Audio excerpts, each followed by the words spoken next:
कभी सोचा है कि हमारे आसपास जो कुछ भी जिंदा है, मतलब पेड़ पौधों से लेकर छोटे से छोटे कीड़े मकोड़ों तक, ये सब आखिर बने किस चीज से हैं? जवाब बड़ा ही दिलचस्प है।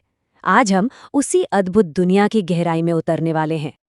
चलिए इस सफर की शुरुआत एक सवाल से करते हैं।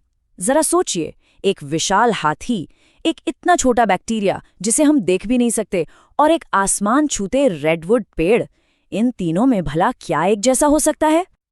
और इसका जवाब है कोशिका, यानी कि द सेल। ये तीनों और दुनिया के सभी जीव इसी एक बुनियादी चीज से बने हैं। कोशिका ही पृथ्वी पर मौजूद हर जिंदा चीज का सबसे जरूरी, सबसे फंडामेंटल बिल्डिंग ब्लॉक है। तो सवाल ये उठता है कि अगर सब कुछ एक ही बिल्डिंग ब्लॉक से बना है, तो फिर इतनी अलग अलग तरह की जिंदगियां कैसे हैं? इसका राज छिपा है कोशिकाओं की अविश्वसनीय विविधता में। चलिए इसी पर एक नजर डालते हैं।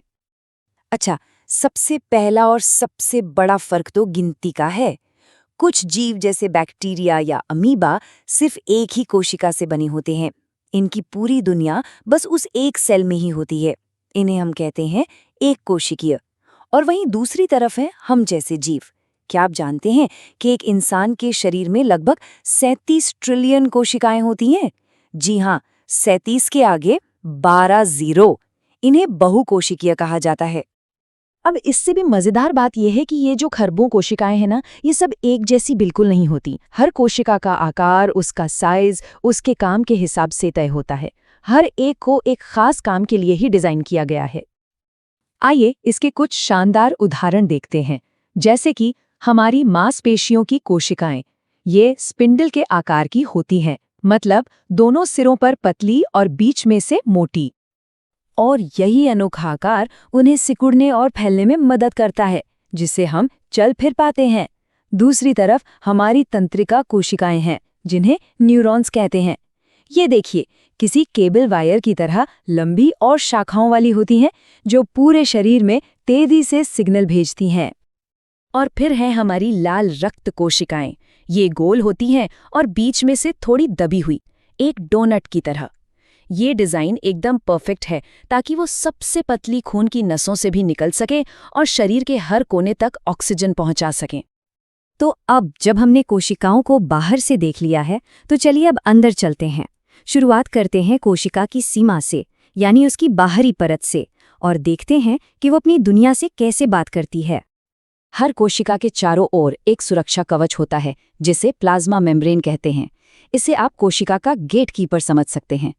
ये एक बहुत ही स्मार्ट, लचीली झिल्ली है जो ये तय करती है कि कौन सी चीजें कोशिका के अंदर आ सकती हैं और किन्हें बाहर जाना है। अब इस गेट से आने जाने के दो मुख्य तरीके हैं। पहला है पैसिव ट्रांसपोर्ट। इसमें अणु यानी मॉलिक्यूल्स ज्यादा भीड़ वाली जगह से कम भीड़ वाली जगह की ओर अपने आप चले जाते हैं। कोई मेहनत नहीं, कोई एनर्जी नहीं लगती। लेकिन दूसरा है एक्टिव ट्रांसपोर्ट, जिसमें अणुओं को जबरदस्ती कम भीड़ वाली जगह से ज्यादा भीड़ वाली जगह पर धकेलना पड़ता है, और इस काम के लिए लगती है एनर्जी, जिसे हम कहते हैं एटीपी। एटीपी को आप कोशिका की रिचार्जेबल बैटरी समझ सकते हैं, जो हर काम को पावर देती है। पैसिव ट्रांसपोर्ट का एक बेहतरीन उदाहरण है ऑस्मोसिस, मतलब पानी का मूवमेंट। यहाँ देखिए, जब एक लाल रक्त कोशिका को ज्यादा नमक वाले घोल में डालते हैं, तो सारा पानी बाहर निकल जाता है और वो सिकुड़ जाती है। और जब उसे कम नमक वाले घोल में डालते हैं, तो पानी अंदर आ जाता है और वो फूल जाती है। ये दिखाता है कि कोशिका के लिए सही संतुलन कितना जरूरी है। चलिए अब इस गेटकीपर को पार करके कोशिका के और अंदर चलते हैं और मिलते हैं इसके सबसे जरूरी हिस्से से, जो है कोशिका का दिमाग, यानी न्यूक्लियस, या जिसे केंद्रक भी कहते हैं। न्यूक्लियस को कोशिका का कंट्रोल सेंटर कहा जाता है। ये एक दोहरी झिल्ली से घिरा होता है और इसी के अंदर कोशिका की सबसे कीमती चीज मौजूद होती है, इसका जेनेटिक मटेरियल, यानी डीएनए, जो कि कोशिका का मास्टर ब्लूप्रिंट है। ज्यादातर समय तो ये डीएनए न्यूक्लियस के अंदर किसी उलझे हुए धागे की तरह फैला रहता है, जिसे क्रोमैटिन कहते हैं। लेकिन जब कोशिका को बंटने की, यानी डिवाइड होने की तैयारी करनी होती है, तो यही क्रोमैटिन कसकर एकदम व्यवस्थित रॉड जैसे स्ट्रक्चर बना लेता है, जिन्हें हम क्रोमोसोम के नाम से जानते हैं। न्यूक्लियस के अलावा भी कोशिका के अंदर बहुत सारे छोटे छोटे अंग होते हैं। इन्हें ऑर्गेनेल कहते हैं।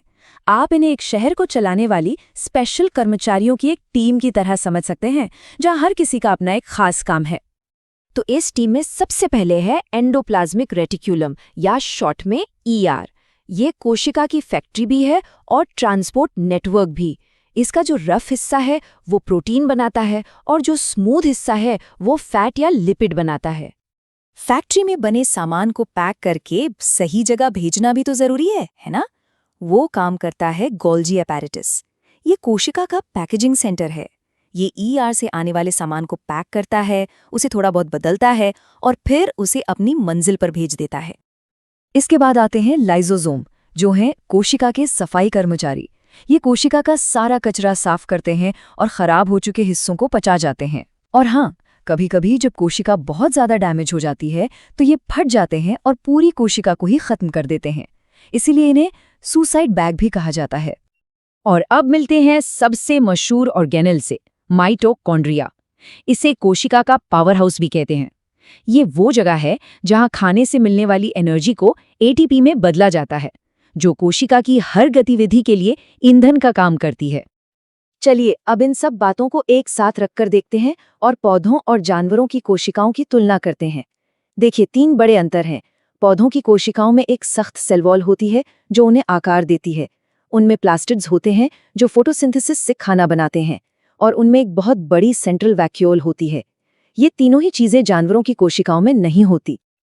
अब हम अपने आखिरी और शायद सबसे हैरत अंगेज सवाल पर आते हैं। ये इतनी जटिल मशीनें अपनी कॉपी कैसे बनाती हैं? जीवन और जीवन कैसे बनाता है? इसका जवाब है कोशिका विभाजन, यानी सेल डिवीजन। ये 2 तरह का होता है। एक है माइटोसिस, जिसमें एक कोशिका बंटकर अपनी ही जैसी 2 कोशिकाएं बनाती है। ये हमारे शरीर की ग्रोथ और मरम्मत के लिए जरूरी है।